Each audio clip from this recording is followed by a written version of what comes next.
இங்க என் மக்கள் திரையில ஒருத்தர் வருவாரு, ஆபத்தான நேரத்தில் ஓடி வந்து அப்படியே காப்பாற்றுவார். நீங்க எல்லாம் கை தட்டுவீங்க. தரையில நாங்க அதையே செய்வோம், ஆனா நீங்க கை விட்டுருவீங்க. இதுதான் நிலைமை. அதான் நிலைமை.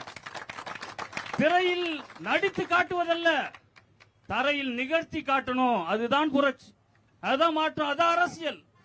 மக்களுக்கு தேவையான கல்வி. மாடுக்கு மனுஷனுக்கு என்னங்க வித்தியாசம்?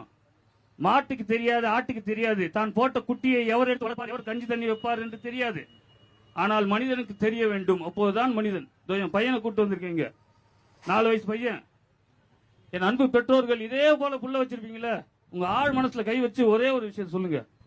இந்த இடத்துல நாம செத்து போயிட்டா என் புள்ள எப்படி வளரும்? இந்த கஞ்சாவை குடிச்சுக்கிட்டு, அபீனை சாப்பிட்டுக்கிட்டு, போதைப் பொருளுக்கு அடிமையாகி. மனசாய்த்தோடு சொல்லுங்க, அந்த பயம் உங்களுக்கு இருக்கா இல்லையா? எப்படி இருக்கு நாடு? எப்படி இருக்கு நாடு? எல்லா இடத்துலயும் கஞ்சா கிடைக்குதுங்க, எல்லா இடத்துலயும் சாராயம் விற்குது, கள்ளச்சாராயம் விற்குது. அப்படி உங்கள் மனசாட்சியை தொட்டு சொல்லுங்கள். உங்கள் பிள்ளைகளை இன்று நீங்கள் விட்டு விட்டு போக இந்த நிலம் சரியானதாக இருக்கிறதா?